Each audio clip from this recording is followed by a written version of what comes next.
name is Allie, and again, what? Hello everyone, my name is Allie, and welcome back to my YouTube channel. For starters, I want to talk about my spring break vlogs. After watching them again, they actually weren't so bad. They weren't eventful, and I cried a lot about the show Daredevil, which I finally finished, by the way, and I'm still crying about it, and I feel really lost, because now what do I do? Oh, I know, continue to watch Supernatural. But anyway, they really weren't that bad. I definitely think that there were some funny points, some charming points. The baking vlog in particular was actually not very bad.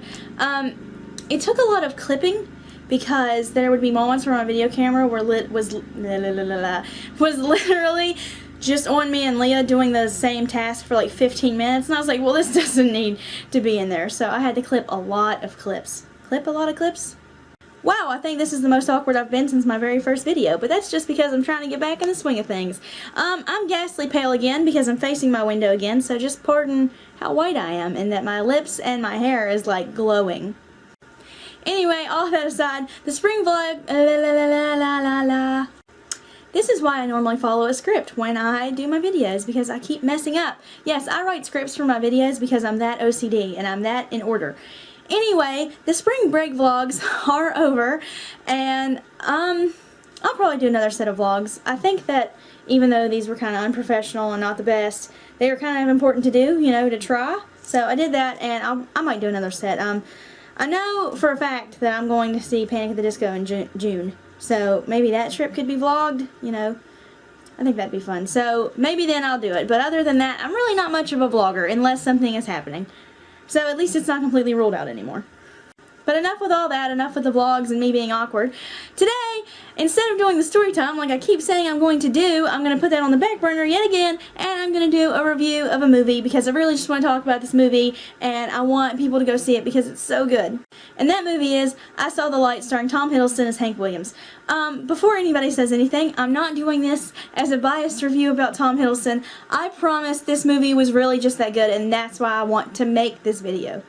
For starters, the movie, when it was released in like film festivals and stuff a couple months earlier, didn't do so well with critics. A lot of people really didn't like it. They liked Tom, so that's another thing. I'm not being biased because even reviewers who didn't like the movie really liked Tom and think he did a good job. And I don't get it. I really thought it was a good movie. I thought it was a good portrayal of Hank Williams. I thought what I was seeing was beautiful and well done. Maybe it's because I'm not too educated on Hank Williams, or maybe it's because I don't watch a lot of biopics, but I thought it was really well done. From the very first scene, it's like this like blacked out, like Tom is sitting there singing Cold Cold Heart, and it's just so, it's really beautiful. Like I had goosebumps and stuff. Like I thought the cinematography was really wonderful. I thought that at a few points. One in particular I remember geeking out about in the theater was a scene where like everything is black. I really like shots like that. I don't know why, but like, but you just see like Tom smoking a cigarette and it's like the light, and I don't know, I just thought it was a really cool shot, and I thought that was cool, and I thought that there were other moments where everything looked really insanely beautiful. So that was something I geek out about movies, the cinematography. I thought it was really good. It was really good. It was really beautiful, and I think it went with the mood of the movie really well. Like happy moments would be done with a lot of light and good angles, and yeah, so I think that was a big part of what I liked, and I wasn't really sure if that was something a lot of people didn't like, but I did. I liked it. And I know I'm by no means a professional critic. I write reviews a lot for the paper that I work for. That's kind of my main thing, is I do review. But, so, I mean, I'm not like some expert, I know. But from me, in my point of view, I thought I was watching a good movie. I mean, I do think that there were negative points, of course, because everything has positives and negatives unless you're like Citizen Kane. Isn't that like a famous movie for being amazing? I've never seen it. I should probably watch it. But anyway, I feel like I'm saying a lot. I'm losing my track. See, this is why I need a script. Something that I do agree with reviewers on is there were definitely points where the plot seemed really rushed or choppy, or that they should focus more on this, or that they should focus less on this. Oh my god, I feel like Robin in How I Met Your Mother. It focused a lot on Hank's relationship, especially with Audrey, and I think, but I mean, that was so important in his life, and I think that they did a good job with it, and I think Elizabeth Olsen did a really good job. I wonder if she sucks that bad at singing, or if that was strictly for the character in the movie, or, you know, the person she was portraying. Holy shit, I wish could stop being so awkward and stop saying But the movie really is good, and I think that something about the movie is that something that people need to remember is that they put a lot of work into it, and that they cared a lot about what they were doing. Tom especially. Like, they weren't just making this movie to make it. I think that they really want people to know about Hank and to see his life, and I think that they did a good job. You know, Hank's legacy is so important and short, like, because he died at 29 years old, but he did so much for music. I mean, he's like a huge musical icon, and not just for country music, but for rock music and for other things. He's like this amazing singer-songwriter that everyone knows who he is. And I think that they really wanted to portray that in a good light. And it hurts me, I guess, to see bad reviews about it, because then I feel like they failed and they didn't. And again, I mean, there is a part of me that's doing this review because I love Tom so much, but I think he did a really good job, and that's what Tom did a really good job. There were, like, a couple points I can remember in my head, especially where I was just like, wow. And I felt like I wasn't watching Tom. I felt like I was watching somebody else do this part perfectly. It's important to know that it's not even about looks for me. I didn't even like Tom for the first 3 Thor movies. I liked Tom a whole lot later. So I'm not being biased or anything. He's just really that talented. I like him so much because he's talented. And because he puts so much into what he does, into his characters. I mean, he lived in Nashville for 5 months with Rodney Crowell to sing and play and be just like Hank. And he did so good at it. He puts himself so much into a character and into what he's doing. I mean, for his character in High Rise, which is a movie that's coming out sometime this month, I think, he went to a real life autopsy. Like, he watched a dead body get cut open because he's so dedicated to what he does. And that really, really showed in I Saw the Light. I mean, if anything, just like the critics said, if anything, watch the movie just for his portrayal of Hank Williams. You know, put everything else aside and just watch him, listen to him. I mean, a lot of people are like, well, he's not Hank when he sings. Well, no one's going to be Hank, you know? No one's going to be anybody in a musical, a movie about a music icon. It's just about who can do it really well. And I don't care if Tom's British. He did a really, really good job.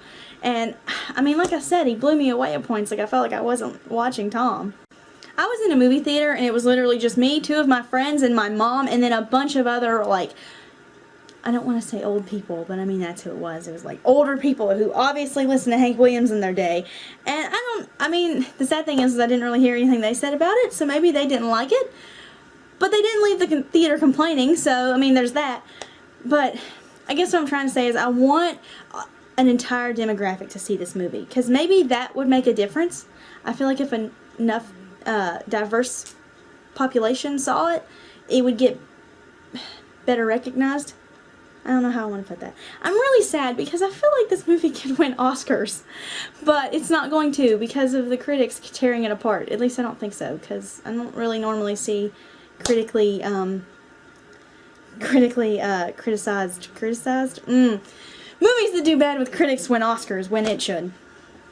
I have been known on several occasions to really disagree with critics and to really agree with critics, because I mean, it's all about opinion, no matter who you are, no matter what. A movie, the way you feel about it is an opinion. I mean, yeah, I guess there are things where they're really just literally a bad movie, and someone could just like it because it's stupid and funny, but in cases like this, it's really, really opinionated, because the movie had good elements and bad elements, and it all kind of depends on what you're leaning towards. It's kind of like my feelings for Batman vs. Superman.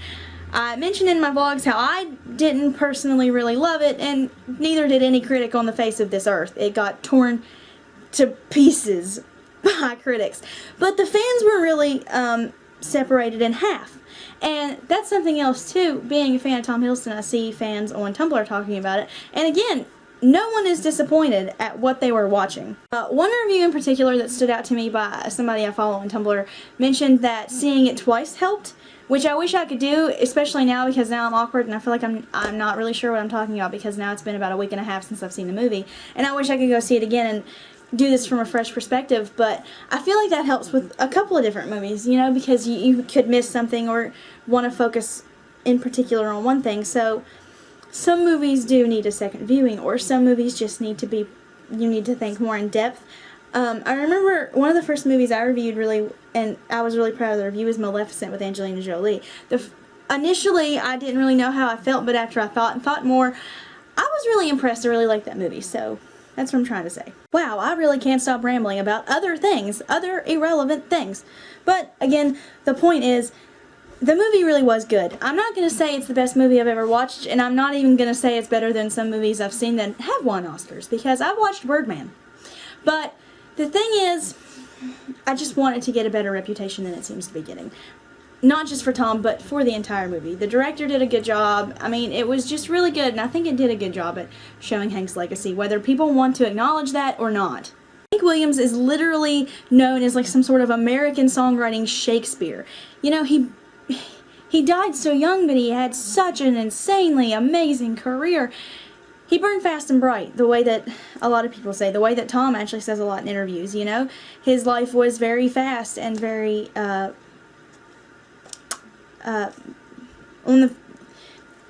God, I'm losing my words, but he just, I mean, it blows me away that this person who's 29 years old did what he did in his life, because that's only 10 years older than I am now. And for somebody like Tom who's 34 or anybody above that, it's probably like, if I had a life like that, you know, look at his career. And so I think the movie did a really good job at showing that. I really did. I think that the scenes where Tom would sing and stuff were really, well, depending. The scene, like I said, the very beginning, Cold Cold Heart, left me, I mean, completely entranced me, and I was like, okay, wow, let's get this rolling. I mean, can it beat this, really? And then there's a scene where Tom's kind of laying back and he's singing Your Cheating Heart. I wish I could tattoo that scene on my forehead. It was emotional, like very tear at your heart emotional, and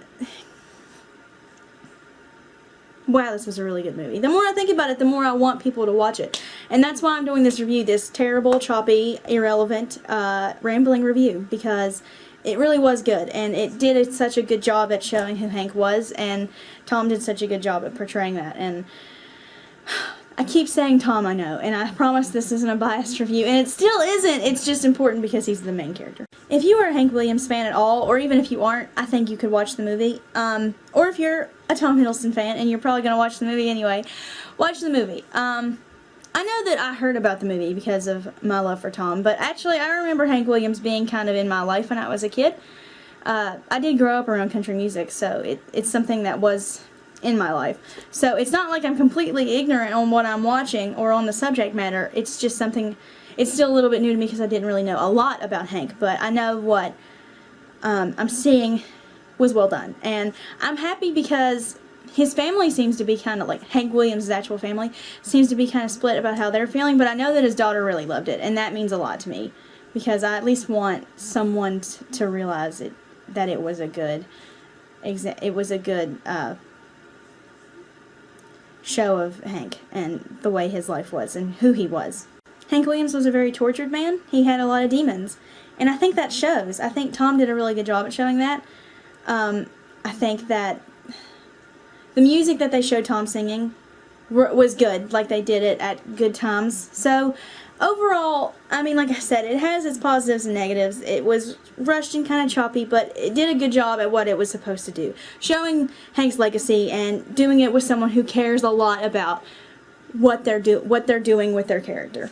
I promise I can probably think of more intelligent and incoherent things to say if I would have sat down and wanted to do this, but my life's been really hectic and I couldn't even decide what video I wanted to do this week. To be honest, I have 3 ideas that I wanted to do today, but like I said at the beginning, I wanted to talk about this movie, and I didn't want to write the review, especially not for the paper I'm working for, because my boss doesn't deserve intelligent and coherent words. People who probably watch my videos are like, why are you still working there? Well, the truth is I'm working there for a friend, and she graduates in a month, and then she's not going to work there anymore, so I'll be out with her. So there you go, there's that story. That's it though about I Saw the Light. Except for one thing. I have one really giant complaint. The freaking soundtrack. Tell me how you're going to call the movie I Saw the Light and not include the song I Saw the Light on the soundtrack. In fact, they didn't even include all the music. They included like 6 songs that Tom sang. None of the ballads. Cold Cold Heart's not on there. Your Cheating Heart. I talked about both of these songs being really incredibly done in this movie, and I can't have them on the soundtrack. Please tell me they're going to make a deluxe version of the soundtrack. Like, it's killing me. I'm really let down by it. Oh, but thank God they have Santa Baby by Eartha Kitt on it because it played in the background for like 2 seconds. And that was my weekly rant about something I care a lot about. Soundtracks are important to me because music is important to me, especially when it's Tom Hiddleston singing country music. I want it all. So, hey, if you're watching this movie, if you're watching this video and you have any type of link to these songs that I can have, do that because I want them. Putting all that aside and moving on, channel news. I finally named my channel. I'm not going to tell you the name of it yet because I'm still working with it, making new channel art and everything, so that'll happen soon. And then also talking about my big project, the one I've been talking about here and there, and now I'm going to say what it is. I had these ideas for these, I guess you could call music videos or short films, that I'm going to call the Reimagine series. And what it is a way for me to incorporate music that I love on my channel because I can't sing and I can't play instruments and I don't want to always just talk about music. So I'm going to put music on my channel, but with like ideas that come out of my head. So like, the first one I'm going to do is Sunday Morning by Maroon 5, which is a song that I love a lot. And I kind of have these like ideas in my head, you know, with coffee cups and rain and sheets and just... It's a way for me to explore using my video camera in a way that I want to and with music. So all credit will of course go to whoever's singing, whoever wrote the music, blah blah blah, all that is for them. This is just an way for me to express creativity and stuff that comes out of my head. And I'm really excited about starting it. I already have tons of clips here and there. So the first one should probably be out, I'm saying May, at least May. And also, of course, I'm finally going to film that story time I've been talking about forever, which is about the first time I met Kendall Schmidt. I want to do it because that was a really important day to me, and I kind of just want to talk about it because it's almost been a year and I really miss him. So I'm going to do that, and maybe it'll be next week's, maybe it'll be the week after. I don't know. It'll eventually get up. That's all that matters. So there, channel news, I Saw the Light review, me rambling about a lot of things. That's what happened this week. I think I'm just really happy and all over the place about being back on a normal schedule, and I'm also all over the place because of being stressed out about school and about personal stuff. So honestly, I'm blah, and I'm surprised I'm even videotaping, but I am. Oh my god, I'm so white. Did the light change? Okay, that's enough. I feel like everyone's probably already clicked off this video anyway. So I'll see you next week. Bye.